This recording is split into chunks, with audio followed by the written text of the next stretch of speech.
多謝主席。嗱，我有兩個問題嘅，亦都係兩個方向。第一呢，就係關於嗰個觀塘海濱嘅。咁啊，我諗呢個都唔係新嘢啦。咁大家知道嗰度呢，其實長期都好多遊艇係泊咗喺度。嗱，施政報告呢，喺舊年施政報告其實已經提咗有3個地方啦，香港仔啦、南丫石礦場同埋紅磡呢，未來會發展泊位嘅呢個所謂服務或者呢個供應啦。咁其實機管局機場亦都係已經係發展緊㗎啦。咁未來我諗嗰個可以解決到某個程度解決到遊艇泊位呢個問題。嗱，我想問有冇個部署呢？即係咪話有新嘅呢啲泊位設施，就會逐步將觀塘海濱嘅一啲船隻可以搬離呢？我點解咁問呢？其實有個 planning 好緊要嘅，即係我係當然好希望觀塘海濱呢個地方可以更好咁樣利用做更多水上活動嘅設施啦。咁我哋業界你話要搶盛事，要計劃一啲國際比賽喺嗰度落戶呢，都係需要時間嘅。咁我哋都想知道政府個步伐係咪咁嘅計劃，同未來係咪會可以釋放到觀塘海濱可以做到更多啲活動？大家都知啦，新聞都睇到啦。之前搞龍舟咁，亦都係總會花咗唔少錢啊，都好多6位數字嘅錢要去搬嗰啲等船啊各方面。咁呢個其實唔係可持續嘅一個方案嚟嘅。咁所以呢個好希望政府有個步伐同業界一齊合作呢，係咪會做到海濱？觀塘海濱真係真真正正做到一個所謂水上活動嘅一個中心，尤其是對面嗰個舊消防局，而家應該今年都起好啦，係做咗水上活動嘅一個議會嘅一個基地啦。咁其實嗰個片區隔離又係體育園，其實好適合做一啲靜水嘅水上活動。咁希望政府可以講講呢個第一方面。嗱，第二方面呢，就係今日我睇議員朋友比較少講嘅就係青年驛站。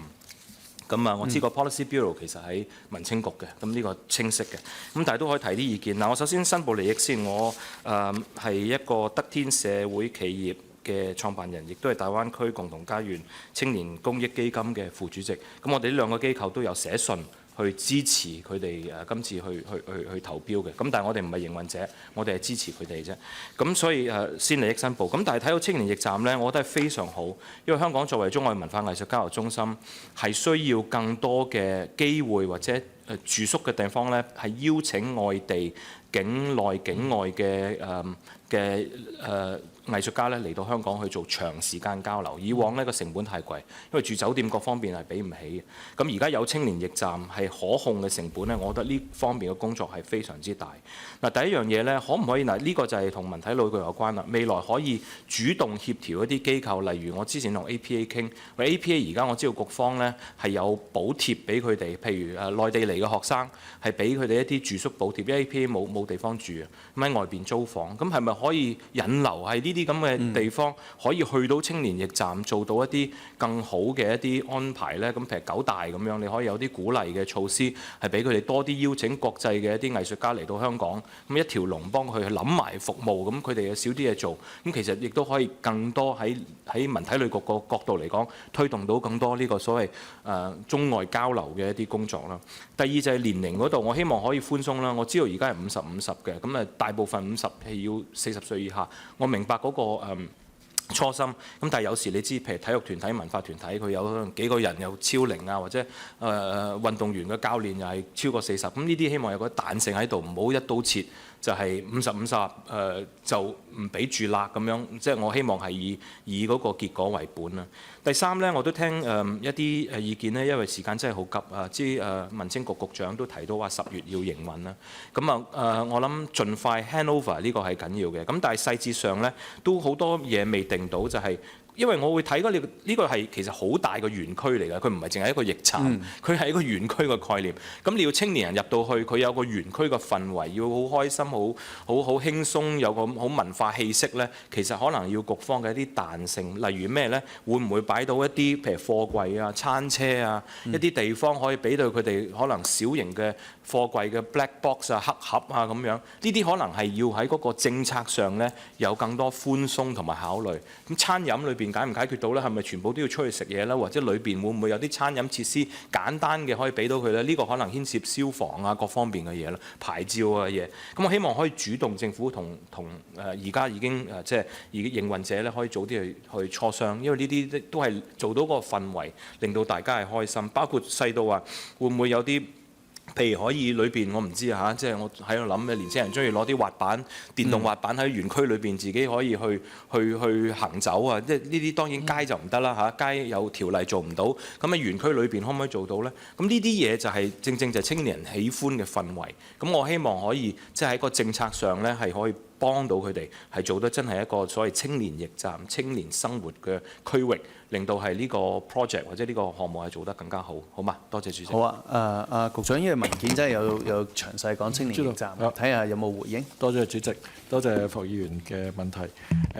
關於第一部分嗰個水上嗰啲船隻個泊位，我有請阿陳川員佢回答啦嚇。關於青年驛站嗰度呢，首先我哋願意去考慮點樣去導引我哋嗰啲藝團呢，係多啲同青年驛站嗰度係進行合作嘅。咁我哋個局會做啦，我哋都會同藝發局嗰邊都會傾啦，睇下藝發局都可以一齊去推動呢個方向嘅。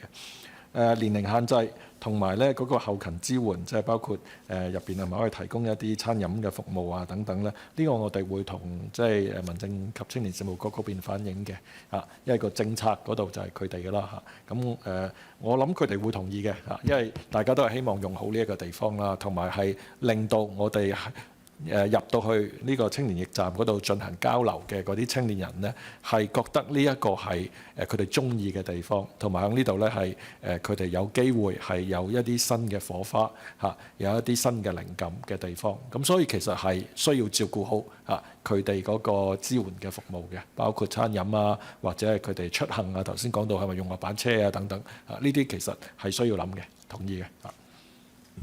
專員係咪？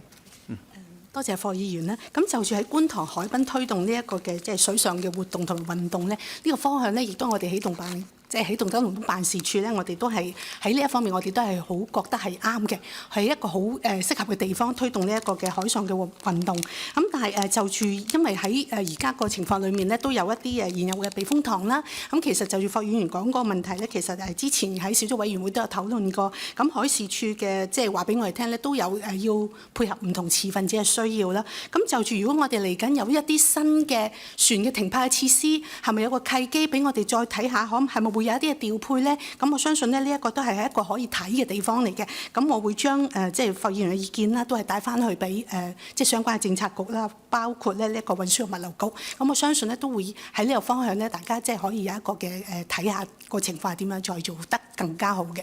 即係個計劃咯，即係起碼我哋業界都知道，哦，原來係3年後就有可能用到啦。咁我哋咪開始諗，喂，3年後有咩比賽可以引入嚟香港？咁呢啲係一個協調，唔係話到時整咗之後，我哋先臨急臨忙去揾搞比賽呢。其實可能係遲啦。咁呢個希望可以多啲溝通啦。得，我哋會多啲保持溝通嘅。